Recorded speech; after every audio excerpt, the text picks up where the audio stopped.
Hi hello. So உங்கள் person, உங்கள் partner அல்லது உங்களோட ஃப்ரெண்ட், உங்களோட க்ளோஸ் ஃப்ரெண்ட், க்ரஷ் யாராக வேணாலும் இருக்கலாம், அல்லது உங்களோட X partner, X wife, X husband. So உங்களோட எனர்ஜி என்ன அண்டு உங்களோட பார்ட்னரோட எனர்ஜி என்ன அப்படின்னு நம்ம பார்க்க போகிறோம். ஸோ மறக்காமல் கிளைம் பண்ணுறதுக்கு சப்ஸ்கிரைப் பண்ணுங்கள், ஃபாலோ பண்ணுங்கள். நான் ப்ரேயர் பண்ணி போடுற ரீடிங் மறக்காமல் சப்ஸ்கிரைப், ஃபாலோ பண்ணுங்கள், நிறைய ஷேர் பண்ணுங்கள். And also thank you universe, thank you angels போடுங்க.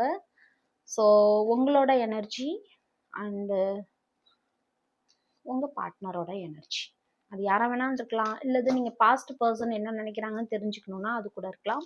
ஸோ ஃபஸ்ட்டு உங்களோட energy, you are so different from every one around me. நீங்கள் என்ன நினைக்கிறீங்கன்னா உங்கள் பர்சன் அது யாராக வேணாலும் இருக்கலாம், நீங்கள் யாரை நினைக்கிறீங்களோ, நீ என்னை சுற்றி இருக்கிற எல்லாரையும் விட நீ கொஞ்சம் டிஃப்ரெண்ட்டாக இருக்க அப்படின்னு நினைக்கிறீங்க, ரொம்ப டிஃப்ரெண்ட்டான பர்சன்னு நினைக்கிறீங்க. நீ ஏன் என்ன விரும்பின அப்படிங்கிற கேள்வியும் இருக்கு. ஏன் அவங்க நம்மளை விரும்பினாங்க, ஏன் விட்டுட்டு போனாங்க, அல்லது ஏன் அவங்க நம்மளை விரும்பினாங்க அப்படிங்கிற கேள்வி இருக்கு.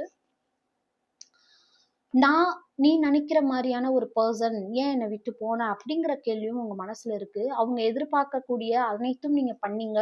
ஸோ ஏன் என்னை விட்டு போனீங்க, ஏன் அவங்க என்ன ஹர்ட் பண்ணாங்க, ஏன் என்னை இவ்வளவு கஷ்டப்படுத்திட்டாங்க, நான் என்ன தப்பு பண்ணேன் அப்படிங்கிற கேள்வி உங்க மனசுல இருந்துகிட்டே இருக்கு.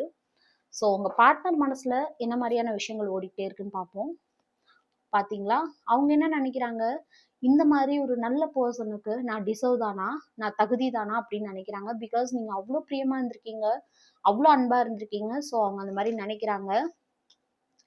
இந்த பொறுமையாக இருக்கிறது, நீனும் நானும் பிரிஞ்சு இருக்கிறது, இந்த நீனும் நானும் பேசாமல் இருக்கிற விஷயம் எனக்கு ரொம்பவுமே கஷ்டமாக இருக்குது, ரொம்ப டூ மச்சாக இருக்குது, என்னால் தாங்கிக்க முடியல, என்னால் இதை புரிஞ்சிக்கவே முடியல, இந்த ரிலேஷன்ஷிப் என்ன ஏதுன்னே என்னால் புரிஞ்சிக்க முடியல. பட் ஆனால் என்னால் இப்போ உங்ககிட்ட பேச முடியாது, I can't talk to you right now, என்னால் இப்போ உங்ககிட்ட பேச முடியாது அப்படின்னு நினைக்கிறாங்க. மேபி அவங்க சூழல் அல்லது அவங்க மனநிலை ஒத்துழைக்கல அல்லது ஏதாவது ப்ராப்ளமாக இருக்கலாம். ஸோ இதுதான் உங்கள் எனர்ஜி அண்ட் உங்கள் பார்ட்னர் எனர்ஜி. கிளைம் பண்ணுங்கள், சப்ஸ்கிரைப் பண்ணுங்கள், ஃபாலோ பண்ணுங்கள்.